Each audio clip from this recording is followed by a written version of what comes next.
کہ آپ کو نماز کا طریقہ آتا ہے؟ بہت آسان انداز میں مکمل نماز کا طریقہ احادیث کی روشنی میں بتانے لگا ہوں، توجہ کے ساتھ آپ نے سنا، اور اس کو اتنا شیئر کریں کہ اگر کسی کی آپ کی وجہ سے نماز درست ہو جاتی ہے، ساری زندگی وہ جو نماز ادا کرے گا اس کا ثواب آپ کو بھی ملے گا اور مجھے بھی ملے گا۔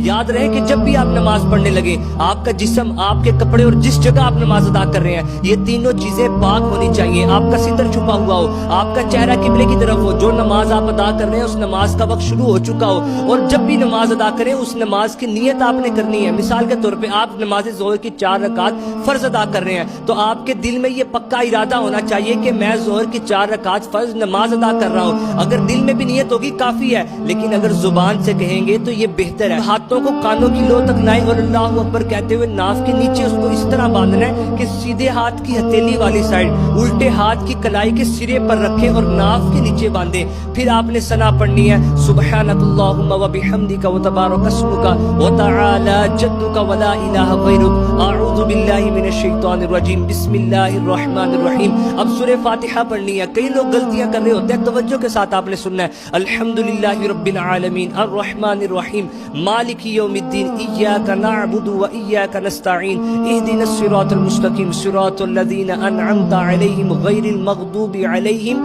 ولا الضالین۔ پھر آہستہ آواز میں آمین کہنا ہے۔ پھر بسم اللہ الرحمن الرحیم پڑھ کر قرآن پاک کی کوئی سی 3 آیات یا کوئی چھوٹی سورت پڑھ لیں۔ بسم اللہ الرحمن الرحیم، قل هو اللہ احد اللہ الصمد لم یلد ولم یولد ولم یکن له کفوا احد۔ پھر رکوع میں چلے جائیں اور رکوع میں آپ کے دونوں ہاتھ آپ کے گھٹنوں پر ہونے چاہیے۔ پھر آپ نے 3 مرتبہ یہ تسبیح پڑھنی ہے، سبحان ربی العظیم۔ 3 مرتبہ پڑھنے کے بعد آپ سیدھے کھڑے ہو جائیں اور ہاتھوں کو چھوڑ دیں، اور پھر آپ نے اگر اکیلے نماز پڑھنے ہیں، اللہم ربنا ولک الحمد، اس حالت کو کوما کہا جاتا ہے۔ پھر آپ سجدے میں چلے جائیں، اور بڑا اہم مسئلہ بیان کرنے لگا ہوں۔ جب سجدے میں جائیں پہلے اپنے دونوں گھٹنے رکھیں، پھر ہاتھ رکھیں، پھر ناک اور پیشانی کو رکھیں اور ناک کی ہڈی کو آپ نے جمانا ہے، اور سجدے کی حالت میں آپ کے پاؤں کی انگلیوں کا پیٹ زمین پر لگا ہونا چاہیے۔ اگر 10 کی 10 انگلیوں کا نہیں لگ سکتا تو کم از کم دونوں پاؤں کی 3 انگلیوں کا پیٹ زمین پر لگا ہونا چاہیے۔ پھر 3 مرتبہ سجدے میں آپ نے تسبیح پڑھنی ہے، سبحان ربی الاعلی، اور کم از کم 3 مرتبہ تسبیح پڑھنے کے بعد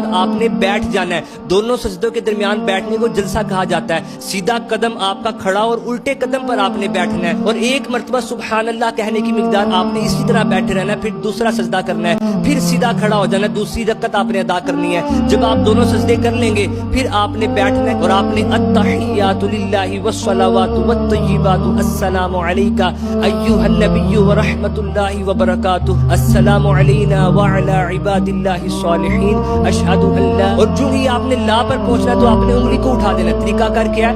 اشہد ان لا الہ الا اللہ، دونوں انگلیاں ہتھیلی کے ساتھ ملی ہو، درمیان والی اور انگوٹھے کو اس طرح ملا لینا ہے، اور کلمے کی انگلی آپ نے اٹھانی ہے، اشہد ان لا الہ الا اللہ۔ پھر آپ نے آگے پڑھنا ہے، اشہد ان لا الہ الا اللہ واشہد ان محمدا عبدہ ورسولہ۔